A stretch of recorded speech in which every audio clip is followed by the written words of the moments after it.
से दिया जा रहा है।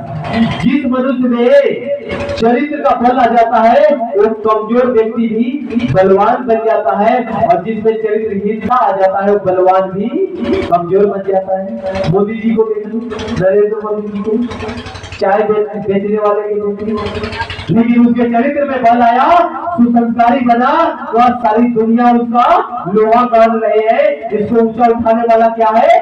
चरित्र ही तो है। रावण बहुत बड़ा 4 वेदों का विद्वान था, 6 शास्त्रों का, दर्शनों का विद्वान था, इसलिए उसे दशानन कहा जाता था। 4 वेदों का प्रधान पंडित, 6 दर्शनों का, शास्त्रों का पंडित, लेकिन वो नीच क्यों बन गया? क्योंकि उसके चरित्र का बल घट गया। उन्होंने मां सीता पे वो दृष्टि डाले, उसका हरण करके ले गया, इसलिए वो बहुत ऊंचा था लेकिन बहुत नीचा हो गया। क्यों? वो रावण शिव जी का भक्त था, वो भक्त भी था, बहुत पूजा पाठ करने वाला था, बहुत बलवान था, लेकिन जैसे ही चरित्रहीनता उनके जीवन में आया तो शेर भी इधर बन गया। तो हमें अपने जीवन में चरित्र बल को अपनाना है, और कहते हैं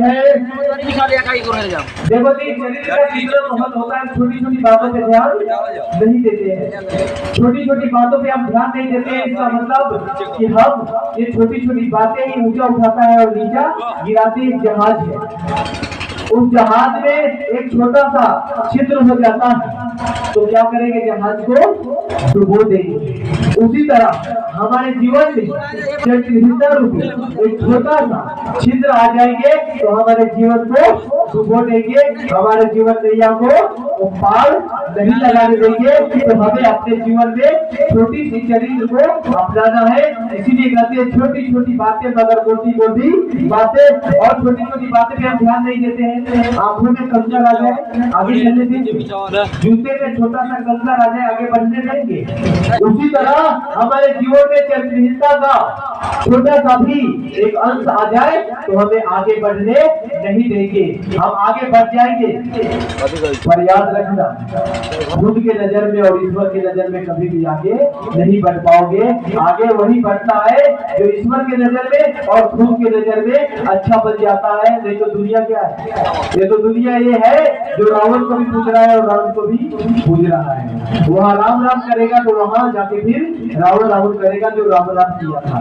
तो दुनिया में वही अच्छा है जो ईश्वर के नजर में अच्छा है, जो ईश्वर के नजर में और खुद के नजर में जो अच्छा है वही अच्छा है। अब उसके पश्चात में आते हैं कि हमें जीवन में अच्छे काम करने में थोड़ा बंधन लगता है क्या? ये बांध दिया है जेल में, अच्छा काम करने में बहुत परेशानी होता है। तो सुनो जी, एक पतंग है और उस पतंग को बहुत ऊंचा में उड़ा दिया, और उड़ाने के पश्चात में उसे धागे को काट दिया। पतंग कितनी ऊंची जाएगी? हाँ, बहुत ऊंची जाएगी ना जी पतंग। पतंग ऊंची नहीं जाएगी, पतंग नीचे आएगी, क्योंकि जैसे ही धागा काटा पतंग नीचे आ जाएगी। क्यों? क्योंकि उसका धागा कट गया है। अर्थात वो बंधन में था जब तक सुरक्षित था, बंधन में था जब तक सुरक्षित था, लेकिन जैसे ही बंधन से कट गया वो नीचे आ गया। उसी तरह हमारे जीवन में एक चरित्र रूपी बंधन है। जब तक इस बंधन में बंधे हैं हम ऊंचा उठते रहेंगे, जैसे ही बंधन को काट देंगे हम फिर से नीचा आ जाएंगे और हमारा जीवन धराशायी हो जाएगा।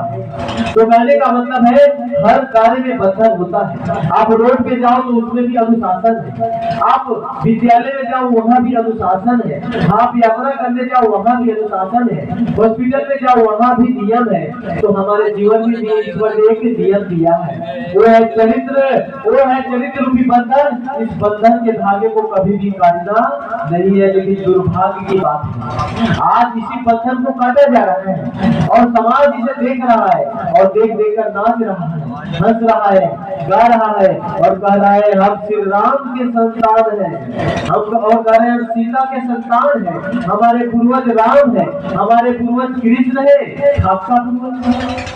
ये सब तो दोहरी चाल है, ये सब के सब तो दिखावटी आचरण है। भगवान सबको क्षमा कर देता है लेकिन दिखावटी आचरण करने वाले को कभी क्षमा नहीं करता है। उदाहरण में सुप्रथा कैसे थी और बनकर गई सुंदर, बहुत सुंदर बन के गई, लेकिन राम जी ने उसको क्या किया, लक्ष्मण जी ने उसका नाक काट दिया। क्यों?